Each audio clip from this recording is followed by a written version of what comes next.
Welcome back. Today is Sunday, St. Patrick's Day, March 17th.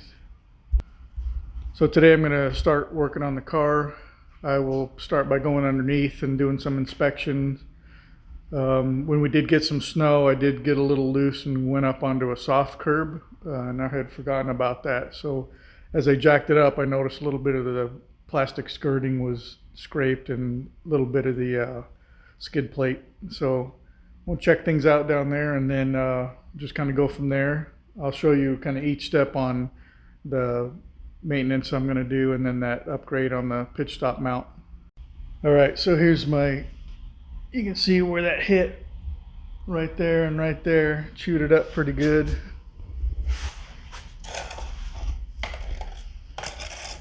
And then under here you can see those spots.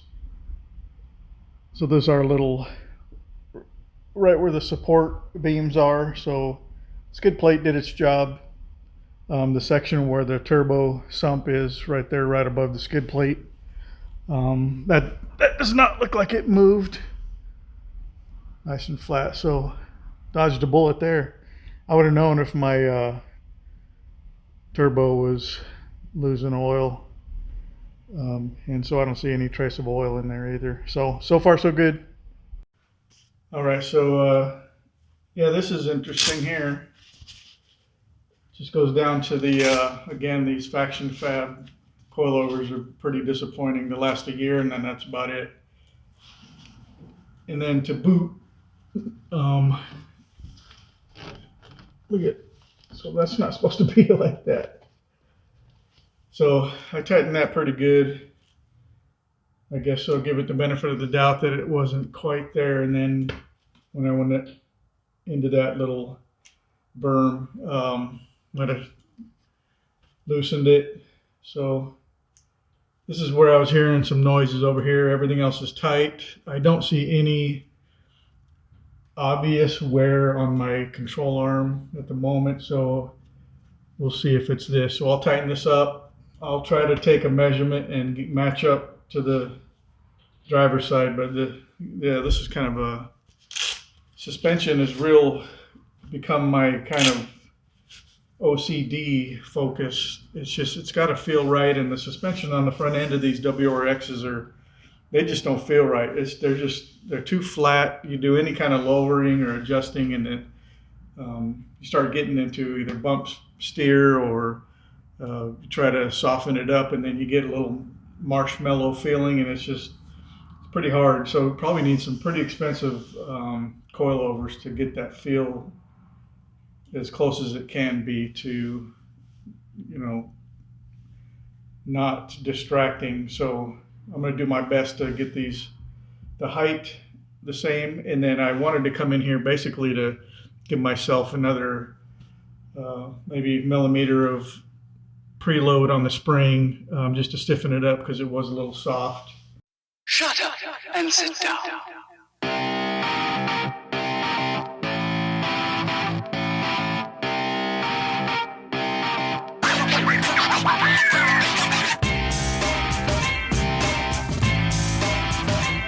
Alright, so when you adjust coilovers, if you move the body up and down, you're going to change the ride height. And when you tighten or loosen this nut, you add preload force to the spring so that you have to overcome a stronger force. In other words, you're going to get a stiffer ride, but it's going to be a stronger ride if you're cornering a lot, if you're racing or whatever. So this one was set up, I didn't change the height too much. I was just hoping it was at a decent height. So measuring this distance between the top of this lock and the bottom of this lock is 69.2 millimeters, give or take. And then my preload, what you do is you loosen all of these locks until the spring is free. So you keep this bottom one, this is the locking nut, keep this down here and you spin the seat up until you get no movement. So that's the 0 point. So that's the preload, which is 11.5 um, 8,000 grams. I don't remember what the force was. I think it was just 11K pounds of force from scratch. And then every time you add preload, that force goes up. So what I did is I went up to 6 millimeters of preload. So now I'm going to get about um, just a little bit over kind of the recommended kind of comfort ride. So I'm just going to start from there. This is easy to adjust. I'm kind of worried about this now that I'm kind of looking at it, feeling it. Not sure that the body of this strut down here is strong enough to maintain this. Pretty unhappy with this overall, so I'm gonna have to really keep an eye on it. Worst case, because I don't have the budget to get new coilovers. Let me see if I can order another set of these rings, locking rings, and what I'm going to do is lock this down onto the body. Then I'm going to lock another ring on top of this one, and so that'll keep it in place. So if this thing gets loose again, I know that I totally wasted my money on these FactionFab, which I already know, and I just need to get another nut and just kind of buy my time until I can get budget to replace them. So now what I have to do is take these measurements over to the other side. So I'm going to loosen. I'm going to first start with the preload because that's kind of a set given no matter what the height of the shock. Set that to my 6 inches of preload, 6 millimeters of preload. Once that's set, I just move the shock body until I get that 69.2 millimeters between here and then lock it down. So that's where I'm at. Hopefully that was my noise. That is going to cause some movement, and hopefully that was the noise and the feeling I was getting in the front. Everything else is good. My stabilizer, steering, tie rod ends are good. My end links are even tight. Everything's kind of looking good. I checked the brake caliper, how's the brake bracket, everything, and I think I'm in good shape. All right, so I'm going to change the oil now. I got that suspension thing kind of worked out. That's what the inside of the air oil separator looks like. The vacuum pulls out of this groove and then in turn pulls in the blow-by oil and air mixture into here. And as it comes down, it collects and drips back down into the oil.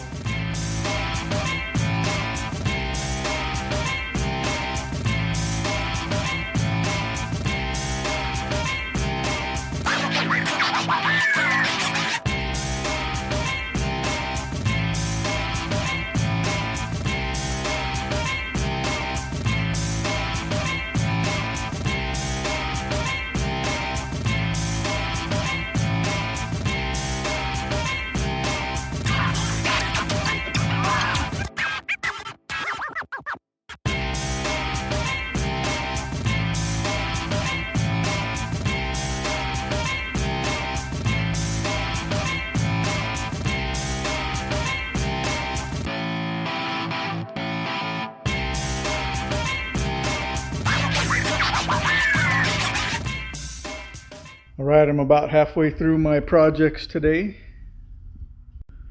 That's where the pitch stop mount used to be. Engine mount here, and then firewall mount right back there. So here's the stock pitch stop mount. I was just checking the dimensions. So as you see, this one has some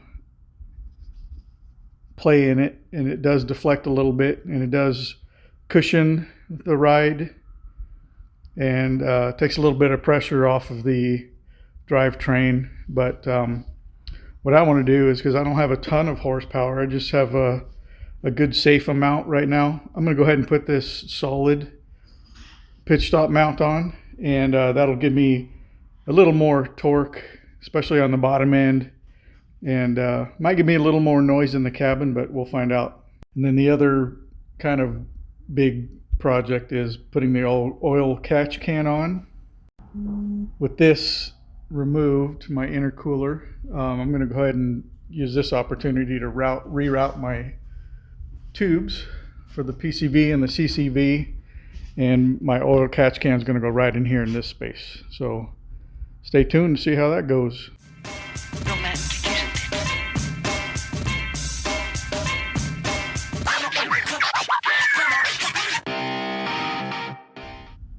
All right. There it is.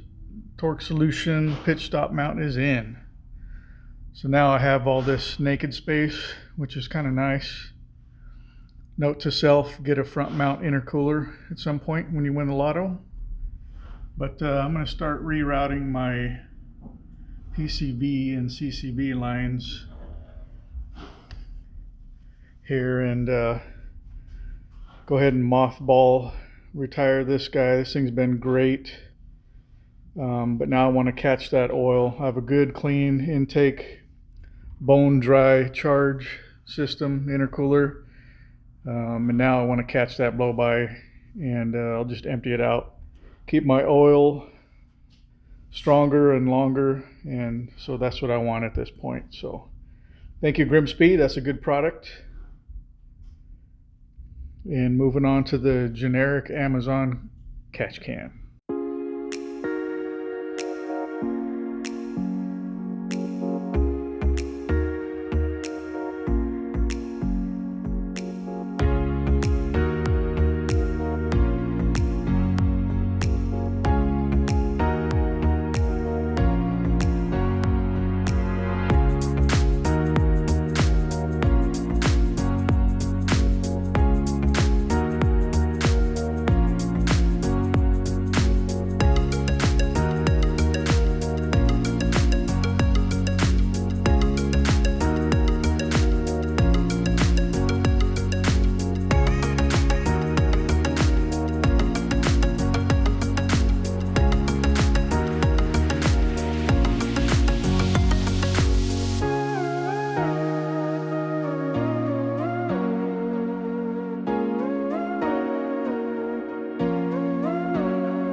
All right, it's not the most beautiful thing in the world, but it's functional. So I have everything over here to the passenger side now, so I can mess with these later on if I have to. So no changes here. Did clean up that little kind of transverse tube that used to go down there to the CCV in front of the intake manifold. Those hoses are now clear from the PCV back there and that crankcase valve. And here we go, about to take this guy off and put my OEM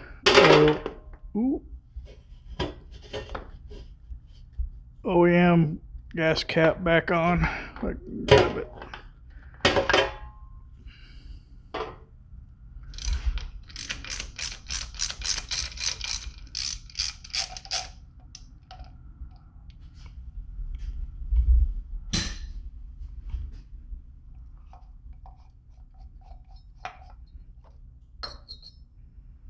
Yeah.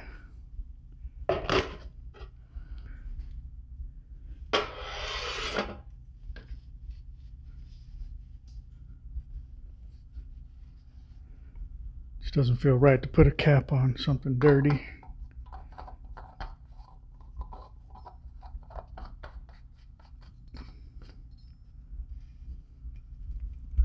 There we go. Air oil separator is gone. That was a great design though so GRIMMSPEED knew what they were doing. It's just this way. I just don't want my oil to break down, and so I want to be able to go 3,000 miles without worrying about it. And just a little cleaner over here too. It was getting pretty busy, and who knows what else. But man, I would love to have a front mount intercooler because it was nice having all that room back there. But intercooler is back on. Hose clamps are tight. Brackets are on. I'm not going to put this secondary little scoop that goes on here because it was just banging against the firewall. So that is a stupid design, but the intercooler itself is monstrous and it's very effective. So this passenger side bracket is hard because you have to go underneath the car and drive the nut in, and someone has to hold the top, but it's not that big a deal. But yeah, really good intercooler, very thick, big surface area. So that's it. I am going to put the wheels back on. My suspension is checked and tight and adjusted. And what else? Just going to put the wheels on, finish my oil change. I want to check the level. I want to just start it for about 5 minutes, maybe a little more. And then check the levels, finish filling that up, and go from there. All right, the car is done. That was quite a chore.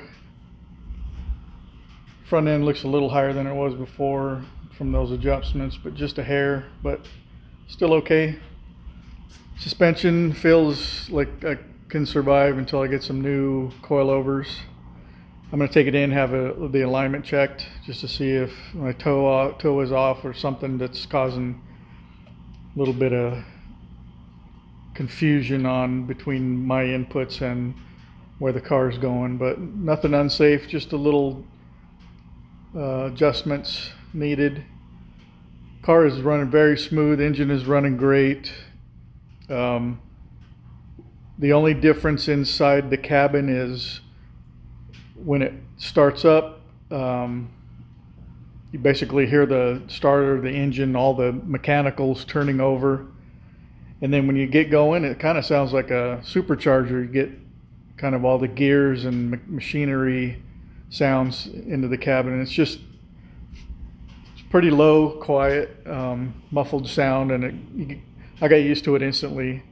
Sounds kind of cool actually. So that wasn't too bad. You know, just had a couple tweaks.